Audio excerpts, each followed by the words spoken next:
வணக்கம். Welcome back to my channel travel with Selvi. இன்றைக்கும் ஒரு மிக்ஸு தான், ரெடி மிக்ஸு தான். ரொம்ப சிம்பிளான உப்மா மிக்ஸு. உப்மா மிக்ஸா அப்படிங்காதீங்க, ரொம்ப சிம்பிள். வேறு ரொம்பலாம் எதுவுமே தேவையே இல்லை. இதுக்கு தேவையானது பார்த்திங்கன்னா, எண்ணெய், கடுகு, உளுத்தம்பருப்பு, கடலப்பருப்பு, காஞ்ச மிளகாய், கருவேப்பிலை. இஞ்சி பிடிக்கும் அப்படின்னு நினச்சா இஞ்சி கொஞ்சம் சின்னதாக பொடியாக கட் பண்ணி நீங்கள் அது கொஞ்சம் எடுத்து வச்சுக்கலாம். ஒரு ஸ்பூன் அளவுக்கு எடுத்து வச்சுக்கலாம். மற்றபடிக்கும் இங்கே இஞ்சி பிடிக்காது உங்களுக்கு, அதனால் நான் இஞ்சி போடலை. நான் இவ்வளோ தான். இதில் காஞ்ச மிளகாய் கூட பச்சை மிளகாய் போடணுன்னாலும் சின்ன சின்னதாக கட் பண்ணி அதையும் ஆட் பண்ணிக்கலாம். பச்சை மிளகாய் ஆட் பண்ணாலும் ஒன்றும் ஆகாது.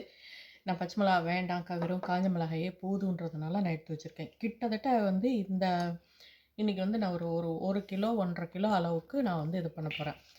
எண்ணெய் விட்டு கடுகு போட்டு கடலைப்பருப்பு, உளுத்தம்பருப்புலாம் போட்டு காஞ்ச மிளகா, கருவேப்பிலை போட்டு உப்புமாவுக்கு எப்படி தாளிக்கிறோமோ அதே மாதிரியே தாளிச்சிட்டு ரவையை போட்டு நல்லா வறுத்தரணும். கூடையே உப்பையும் சேர்த்துடணும். சேர்த்து நம்ம வறுத்து ஆறுனதும் எடுத்து வச்சிட்டோன்னா எப்போ தேவையோ அப்போ தண்ணியை மட்டும் கொதிக்க வச்சுட்டு வெங்காயம் போடணும் அப்படின்னு நினச்சா வெங்காயத்தை வதக்கிட்டு கொதித்த தண்ணி அதில் சேர்த்து 1 கப்பு ரவைக்கு, இந்த ரவை ரொம்ப நைஸாக இருக்குது, அதனால் 2.25 கப்பு தண்ணி ஊற்றினா போதும். கொஞ்சம் பெரிய ரவையாக இருந்ததுன்னா 2.5 வேணும். 1 கப்புக்கு 2.5 கப்பு நம்ம பெரிய ரவை, நம்ம ஊர் பக்கம் கிடைக்கிற ரவையெல்லாம்.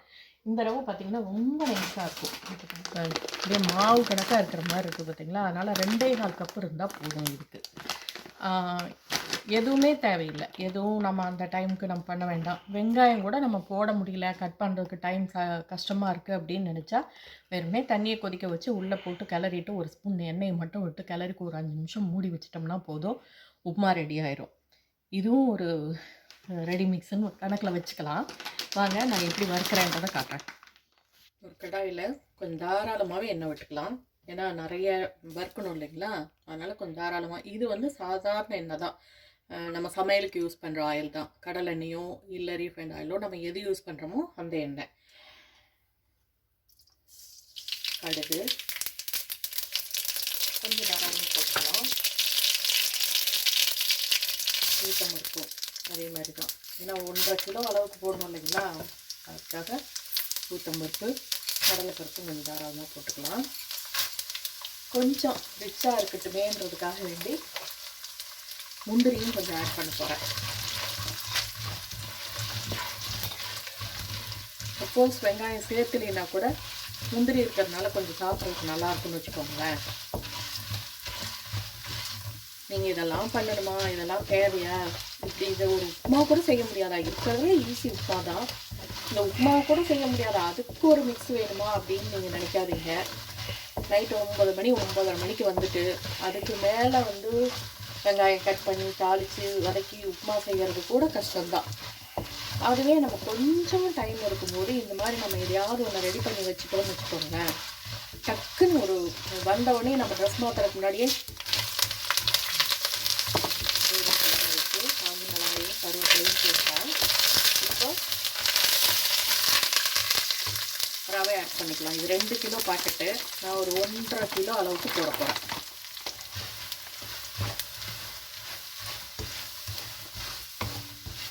நல்லா வறுத்துடணுங்க ரவையை.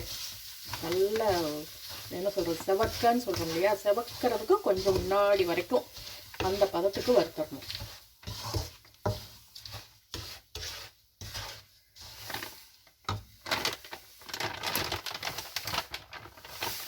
கிட்டத்தட்ட 1.5 கிலோ ஆட் பண்ணியிருக்கேன்.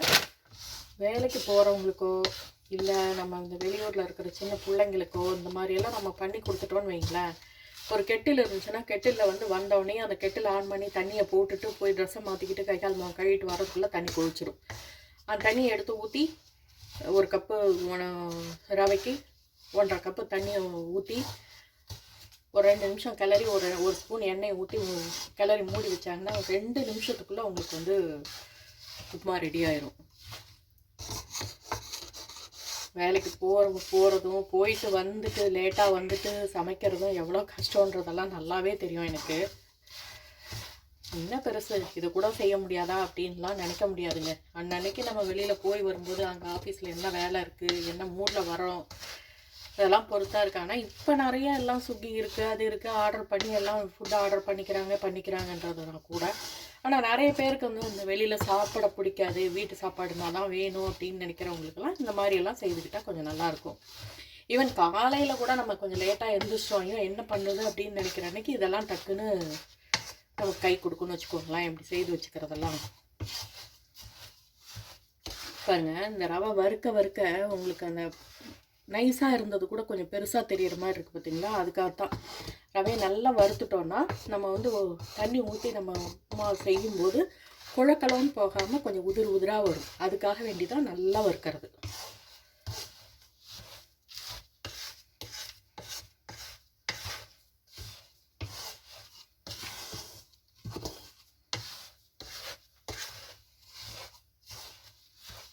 இதெல்லாம் செய்துட்டு அப்படியே உடனே டப்பாவில் போட்டுறாதீங்க. நல்லா ஆற விடுங்க. சூடு இல்லாமல் நல்லா ஆறட்டும். ஆறுனதுக்கப்புறமா நீங்கள் வந்து எடுத்து டப்பாவில் போட்டு வச்சுக்கோங்க. பேப்பர்லாம் கொட்டி ஆற விட்றாதீங்க. பேப்பரில் கொட்டி ஆற விட்டிங்கன்னா அந்த ஊற்றின எண்ணெய் எல்லாம் பேப்பர் இழுத்துக்கும். நல்லா பேப்பருக்கு கொட்டி ஆற விடாதுங்க.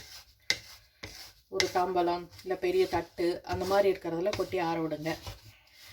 இல்லை நம்ம வறுத்த பாத்திரத்துலேயே கூட கொஞ்சம் நேரம் வச்சிட்டோம்னா அப்படியே ஆறட்டும். ஆறுனதுக்கப்புறம் கூட நம்ம எடுத்து போட்டுக்கலாம்.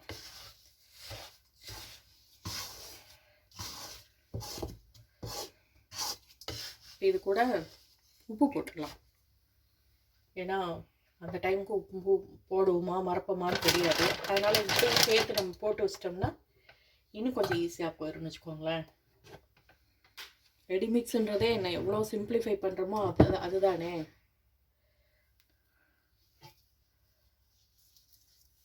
இது ஒரு நிதானம் தாங்க. நான் இவ்வளோவுக்கு இவ்வளோன்றதெல்லாம் நான் சொல்ல மாட்டேன். ஏன்னா நாங்கள் கொஞ்சம் உப்பு கம்மியாக சாப்பிடுவோம். அந்த அளவுக்கு தான் நான் போட்டிருக்கேன். கொஞ்சம் கூட சாப்பிட்றவங்களுக்கு இன்னும் கொஞ்சம் தேவைப்படும்.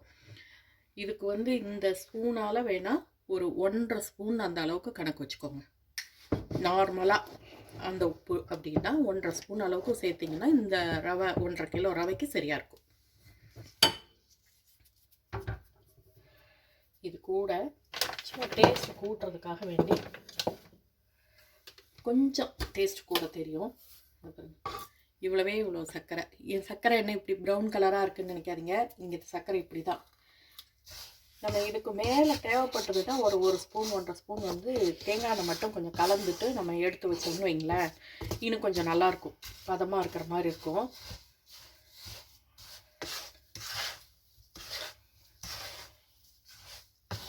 கொஞ்சம் தீயாமல் அடியில் பிடிக்காமல் பார்த்துக்கோங்க. ஓகே, அவ்வளோதான். கலர் நல்லா மாறிடுச்சு பார்த்தீங்களா? எப்படி ப்ரௌனாக ஆயிடுச்சுல்ல? இந்த அளவுக்கு வந்தால் போதும், எடுத்துடலாம். அவ்வளோதான், நல்லா ஆறட்டும். உப்புமா மிக்ஸ் ரெடி பண்ண பார்த்தீங்களா? அதே மிக்ஸை நீங்கள் ரவா இட்லிக்கும் நீங்கள் யூஸ் பண்ணிக்கலாம். எப்படின்னா அந்த மிக்ஸை கூட கொஞ்சம் கர்டும் சோடா மாவு இருக்குல்ல, இட்லி சோடா, அதுவும் கொஞ்சம் கலந்து ஒரு 10-15 நிமிஷம் ஊற வச்சுட்டு நீங்கள் அதுக்கப்புறம் நீங்கள் இட்லி ஊற்றுனீங்கன்னா ரவா இட்லி ரெடி ஆயிரும். ரெண்டு இதுக்குமே வச்சுக்கலாம். சப்போஸ் வெறும்னே நம்ம வந்து ரவா இட்லிக்கு மட்டும் ரெடி பண்ணுறதா இருந்துச்சுன்னா நம்ம வந்து அது கூட கொஞ்சம் சோடா மாவும் கலந்தே வச்சிடலாம். நம்ம வேண்டாம், நம்ம இப்படி வச்சுக்கிட்டோம்னா 2 இதுக்குமே நம்ம யூஸ் பண்ணிக்கலாம்னு வச்சுக்கோங்களேன். அது சொல்ல மறந்துட்டேன் நான். ஓகே, நான் லைக் பண்ணுங்கள், ஷேர் பண்ணுங்கள், கமெண்ட் பண்ணுங்கள். புதுசாக பார்க்குறீங்கன்னா சப்ஸ்கிரைப் பண்ணிக்கோங்க. தேங்க்ஸ் ஃபார் வாட்சிங். பாய்.